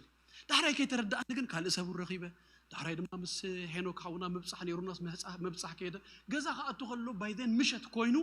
ብዛዕቡስ ብዙሕ ይሕሰብ ኩሉን ገለ ደቂሰ ንጎ ክትስቕ ከለኹስ ከምዚ ሰብ ክቅጥቅጠኒ ዝሓደረ ፊዚካሊ ዋላ ሁሉ ሲ ኢሞሽናሊ ሲ I was so down ምንም ከገብር ደይከል ኮይና ንጽባይቱ ድማ ቆጸራ ነይሩ ተከመይ ጌሪ እጅ ደኸይድ ገለይለስ ነትወድ ደው ይለሉ ሶሪ ሎም አልት ንቀይራ በጃኸ አይመጸከር ይለ ሶኬ ጸገም የለን ይሉን ዳራይ በይኔ ቆፍ ምስበልኩስ ታይ ኮይነ ሐሚመዴ ምርዳ ያብዩን ዳራይ ግን I know that እንታዩ እቲ ዝነገረን ዝሕዝን ነገራሲ አብውሽጠይ አትዩ ለጂ ጎይታና ኢየሱስ ክርስቶስ እንታይ ዝብለና መስለኩ በቶም ዝራአዮም ሐላው ከምዘይብሎም ጓዛ ከምዘይብሎም ፈሕድ በሉ ዝተበተኑ እዚዮም ምስራአየሲ አብውሽጡስ አትዩ he moved from inside ከውሽጡስ አንቀሳቅይስዎ በዘይ አይነት ስትሮንግ መግለጽዮም ገሊጾምላ ወንጌል ንግነግር ከምዚ ተባሂልናይና ገለ ኢልካይ ኮን ካንተ ነገር መጀመ ተዘለወሲ እዚ ድንጋጽ ኩነታት ናይተሰብ ነገሩ ሁሉ ሲንታይ ከገብረናለው ከደንግጸናለው ኢንፋክት ኢየሱስ ኩሉ ድገብሮ ዘበለ ሁሉ እንተሪኹም መጽሐፍ ቅዱስ ከምታ አንተ ይዝበልኮ ጊዜ ይብልና ሁሉ እንዳዘርዘርና ክንከይድንበር ስለዚህ ድንግጽ ይዝገብር ደንገጸ ይብለኩም ሹ እንታይ ገበረ ይብል በብዙ ቃላት ድማ ክምህሮም ክዛረቦም ጀመረ ይብለኩም ማርቆስ 6:34 ማቴዎስ 10:5-32 ድማ እቱ ህዝቢ ምስራአዮስ ደንገጸሎምሞ ዳራይ ካብ ክልተ አሳ ካብ 5 እንጀራሲ ባሪኹ አብዚዮስ መገቦም ዳራይ ከካለኸ ማቴዎስ 10:14 ዝቅ ኣብ ካለ ቦታታቱን አለና ምስራአየ ኩነታቶም ደንገጸሉ ፈወሶ ይብለኩ ለምጽ ዝነበሮ ሰባይ ደንገጸሉ ሹ ፈቴለኹ ንጻህ እታ መበለት ሰበይቲ ሓደ ወዳ ዝነበረውን ኣብ ሉቃስ ምዕራፍ 7 ክትቀብሮና ኸደት ከላ ኢየሱስ ደንገጸ ይብል ሓደ ወዳሱዩ መበለት ያድማ ማለት ሰብአይውን ይብላል ከም እንደገና ቁልዓ ተምጻሉ ኩነታቱን አይነበረን ስለዚህ ነዛ ሰብዚያስ ነታደ ዝነበረ ክትቀብሮ እንዳኸደት ከላስ ኢየሱስ ምስራአየ አይካ አለሉን ሙቭ ጌሩ ክብረና አምላኽና ይኹን ስለዚህ ናብት ሬሳ መጽዩስ ተንከ ይብለና እትሬሳ ድማ ተንሰ ኢየሱስ ክርስቶስ ጎይታዩ አምላኽና ደንጋጽዩ ናብዝ ደንጋጽ ዝ ጎይታ ኢና ነሰባትሲ ክነምጽ ዝግባ እዚ ኸኸውን ድማ ንሕናውን ወንጌል ክንሰብኽሲ እዚ ድንጋጽ ከአትወና አለው መጀመሪያ ይእተወናዶ ሪኹም ፍቃድ ገለ ኣብ ልብኻ ይድብሃል ስምዒት ግን ኢሞሽን ኣብቲ ውሽጥ ማአናጦኻ ኣብቲ ከብድኻ እዩ ዛስዋዩ ተበጢሱ ክስታይ ገለገለ ንብል ስለዚህ ብዛዕባ ዝጠፉ ሰባሲ this match ክስማዓና ዘሎ ሰብአይውን ዛዝበልኩኹም ቃል እዩ ዝጥቀመላ ሌዋውያን ካህናት ሓሊፎምሽ ሪኡስ ደንገጸሉ ይብል ምስ ደንገጸሉ ተሳምራዊ ሰብአይሲ ወሲዱ ቁስሉ ዘሕወ ወሲዱ ድማ አነ ሁሉ ኸበከይ ተገናኸነለ ይዝበሉ እዚ ኢየሱስ ክርስቶስ ስም ድንጋጽ የተወና ሃንሳ አስከ ከብድና ሂዝና ንጸልይ እግዚአብሔር ይባረክ for a minute 30 ሰከንድ ኢየሱስ ክርስቶስ ስም ዝድንጋጽ እዚ አብለለ ነፍስ ወከፍና ይእቶ አብውሽጥና ይእቶ ክንሪኦም ከለና ንሰባሲ ዘለዎ ኩነታት ይራአየና ጥፍዓቶም ይራአየና ነገሮም ይራአየና ድንጋጽ ርህራሄ በኢየሱስ ስም ይምላአና ኮምፓሽን ይምላአና በኢየሱስ ክርስቶስ ስም አሜን አሜን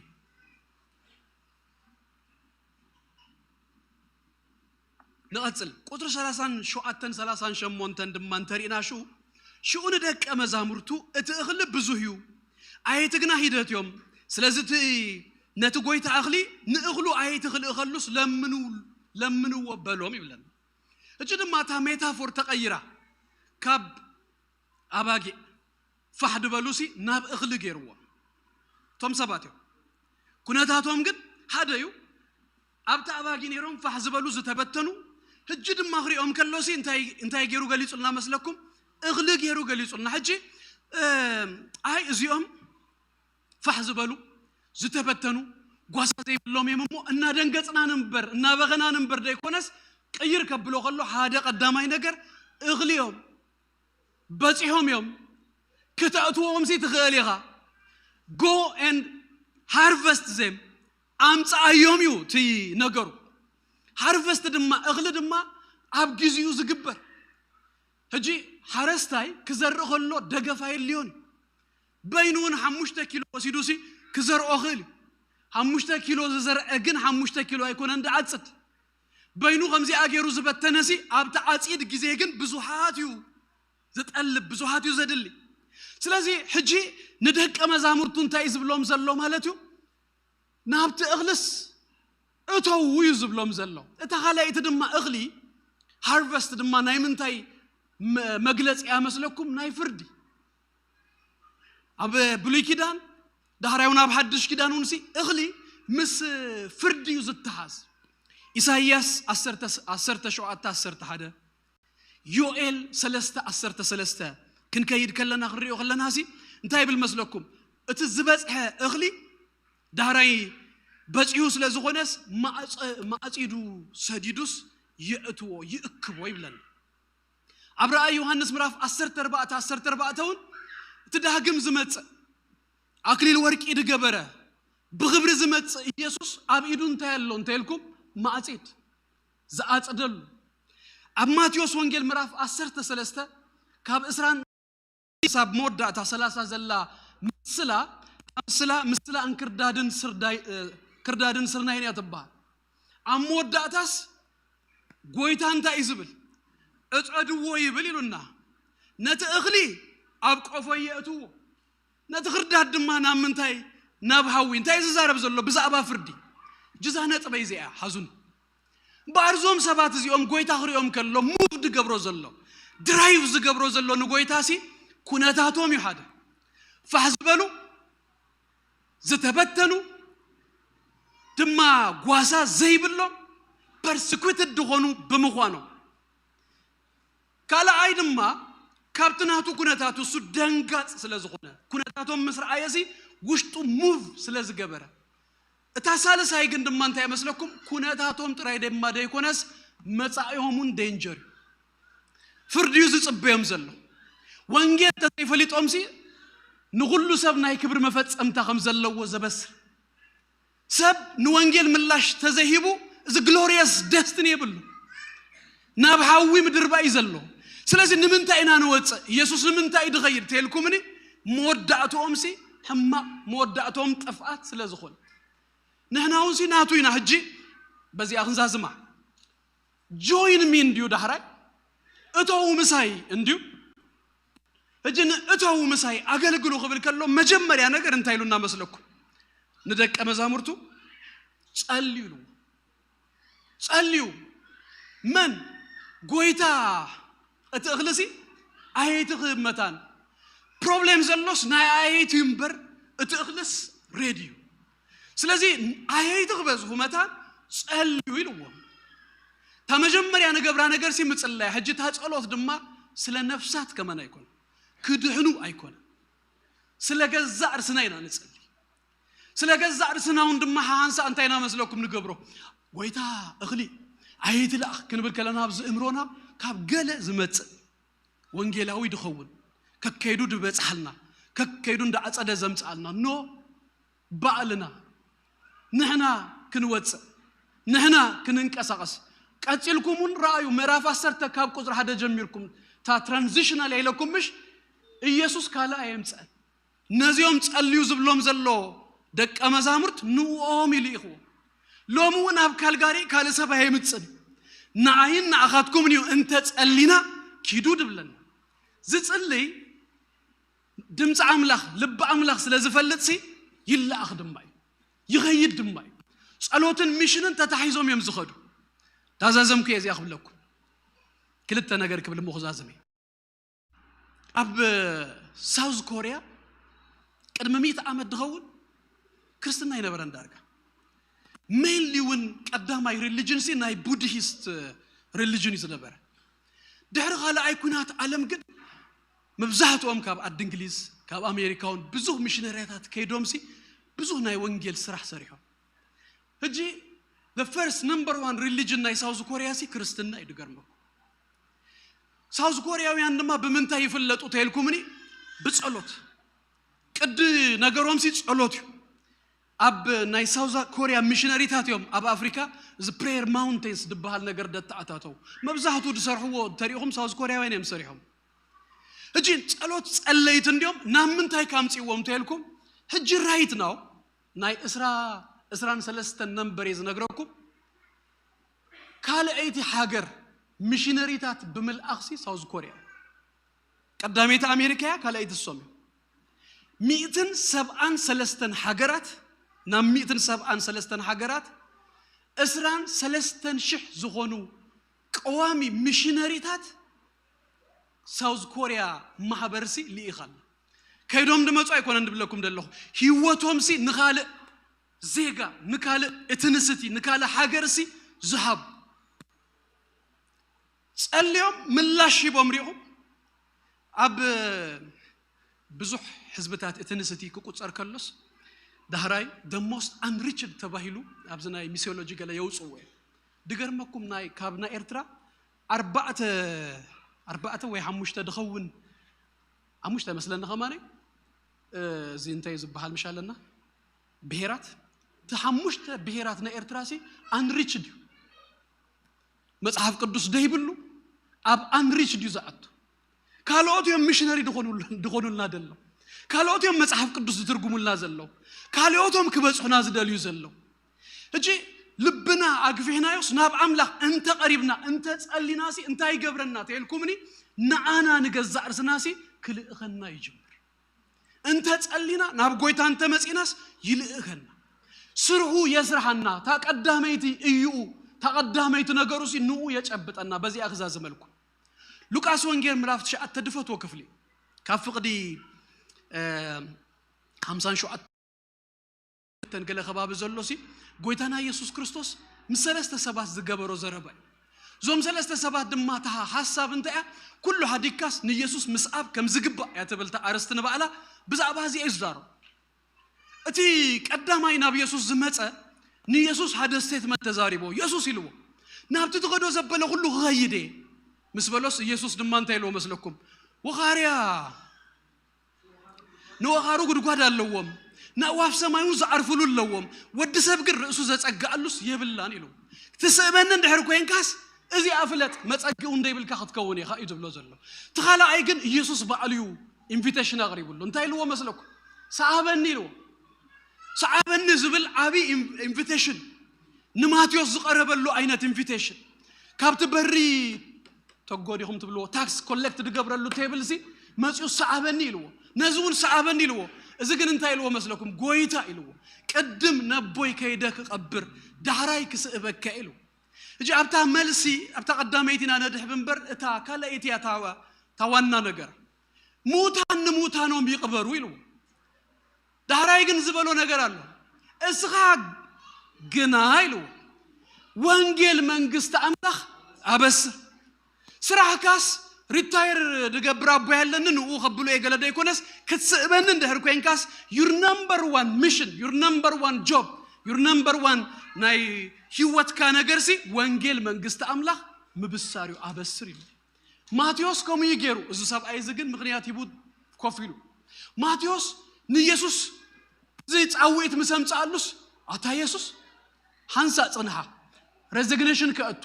ንሮማውያን ገንዘቦም ክረኻኸቦም ገለ ከማና ይበለን ብድድ ይሉ በታ ማልትቲያ ወጪው በቅ ታ ንመጀመሪያ ጊዜ ድማ ዝገበራ ነገር መጽሐፍ ቅዱስ ዝነግረና አብ ሉቃስ ወንጌል ምዕራፍ 5 ተዚያ ንኹላቶም አብ ገዝኡስ አኪቡ እቶም ምስኡ ታክስ ኮሌክት ድገብሩ ማሐዙቱ ፍሬንዱ ገለገለ ሁሉ አኪቡስ ንኢየሱስ ድማ አኪቡ አምጺው አዲሙ መታን እቶም ምስኡ ዝነበሩ ፈተውቱን የሩኽቱንሲ ወንጌል ክሰምኡ መታን እትንኡ ዝረኸበ ኢየሱስ ንኦሙን ክረኽቦም መታንሲ ተቀዳመይት ነገር ዝገበራ እዚያ ሰዓበን እንድህር ይሉና ህራይ ኢልና እንተሲ ኢብናሲ ቀዳመይት ስራህና እዚያ ጠቅልላ ኢየሱስ አብ ዝቦታ እዚ ሰለስተ ነገራት ይዛረብ ሰለስተ ነገራት ይዝምህረና ይዝብል ዘለኹ አገልግሎቱ ይነግረና መምሃሪው ምስባኺው ምፍዋሲው ንምንታዩ ዝገብር ሪኡ فحد بلو دتقفو غوازا زي بلوم سلازرعي كمودون ري كالا ايد ما كابت مننتو دنغاصيو ازغونتات مسرعيس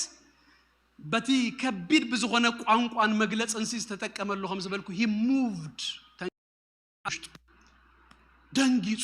رحريو سالساي دما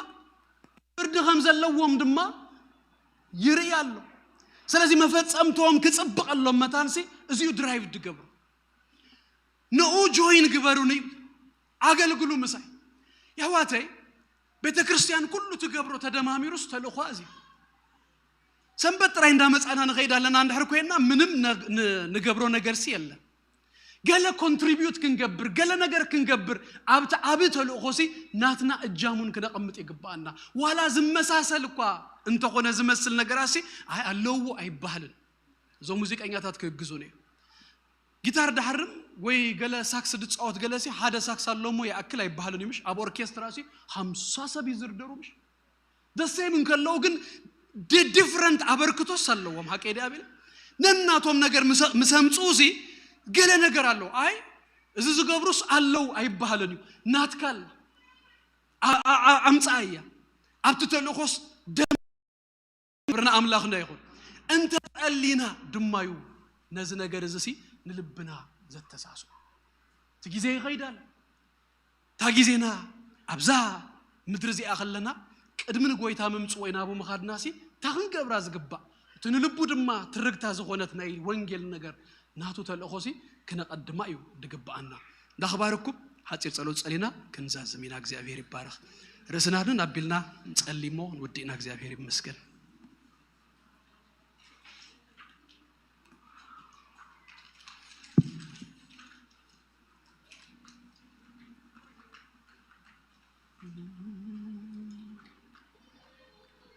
ሃሌሉያ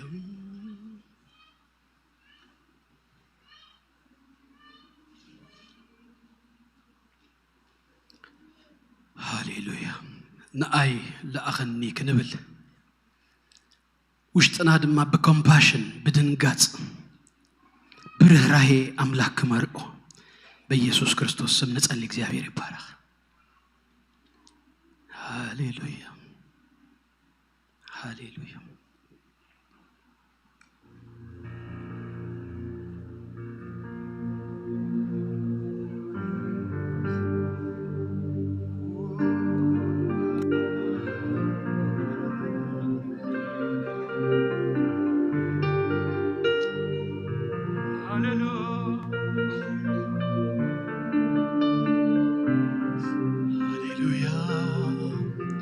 كلاتنا خبزلنا يتسمون مودعتا مسكنا ببركة እግዚአብሔር ግን ወጽና እግዚአብሔር ይባረክ ሃሌሉያ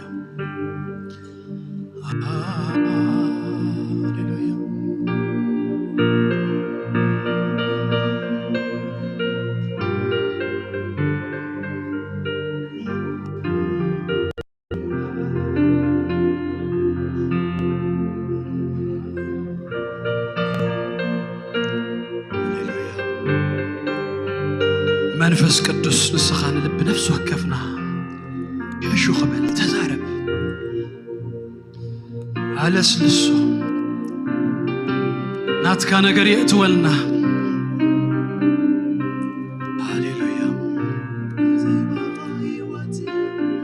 ቅዱስ አቦ በጎይታ በክርስቶስ ኢየሱስ ስም ነመስግነካለና ጸልያለሁ እግዚአብሔር አቦይነ ነፍስ ወከፍና በዝኽት ባረኸና كم تنسخا تريو كنرئي كنتات እግዚአብሔር አቦይ ነቶም አብደገ ዘለው የሐዋትና ክንርኢ ድማኽን ድንግጽ አብ ከብድና ከአቱ ከንቀሳቀሰና ጎይታዬ በኢየሱስ ክርስቶስ ህጅ ዘለው ነተዝመጽ እግዚአብሔር አምላኸይ ድኹብኮብዎ ዘለው እግዚአብሔር አቦይ መንገድን መፈጸምታና ይጠፋአትን እግዚአብሔር ክነስተብህል ክንከ የእንትና ክትከፍቶ ምስዋል ክትበና በኢየሱስ ስም ልምነካለሁ ወቅዱስ አቦ ምሳኻኽን አይ ምሳኻኽን ሐብር አፍናኽን ከፍት ናብደገኽን ወጽ እግዚአብሔር አምላኸይ በኢየሱስ ክርስቶስ ስም ልምነካለሁ እግዚአብሔር አምላኽና ዝዝለትገብር ክብርን ህበካለና እግዚአብሔር አምላኽ ይባርኩም ጸጉ ይብዛሃልኩም ሰላሙ ድማ ይሃብኩም አብትኸድቦ ሁሉን እሱ ይቀድመልኩም እግዚአብሔር ንለውጢ ንብዙሃት ንምንጋፍ ንምድሃን ብሽም ኢየሱስ ክርስቶስ ንሙጽ ምውጻእ ካብ ጸልማት ካብ ሲኦል ብጎይታ በክርስቶስ ኢየሱስ ስም ንነፍስ ወከፍኩም ይጠቀመልኩም ብርሃንኩም መመሊሱ ይድመቅ ኢየሱስ በነፍስ ወከፍኩም በኢየሱስ ስም ይገለጽ ይርአ አብትኸድዎ ሁሉ ንሱ ይራእየልኩም ንሱ ይቀድመልኩም በጎይታ በክርስቶስ ኢየሱስ ስም አሜን ደውልኩም ገለኹም ከምቲ ሰማዕናዮ ቀዳማይ ክንገብሮ ዝግባእ ምጽላይሞ ዛወር ሕዚያ በጸሎት ክንጅምራይና ታዝምጥ ዛ መጥዘላ አርቢ ካብ ሰዓት 8 ጀሚርና ክሳብ ቀዳም ሰዓት 8 24 ሰዓት ኣብዝ ጥመና ሰዓት መጽና ንጸሊ ክንሓድር ንኽእል ንህደር ንጎ ክንመጽእ ንኽእል ንምጻእ ታናይ ቀዳም ጸሎትና ኣብኡ ንዛዝማ ማለት እዩ ስለዚ ብዛዕባ ወንጌል ዘን ዛለይቲ ዚኣን ታትመጽእ ዘላ ቀትርንሲ አርቢ ክንጽሊና ንኹላትኩም መጽኹም ኣብዝ ጥመኩም ሰዓት ክትጽልዩ ክሪአኩም ተስፋ ይገብር ለኽባርኩም ሰላም ኪዱ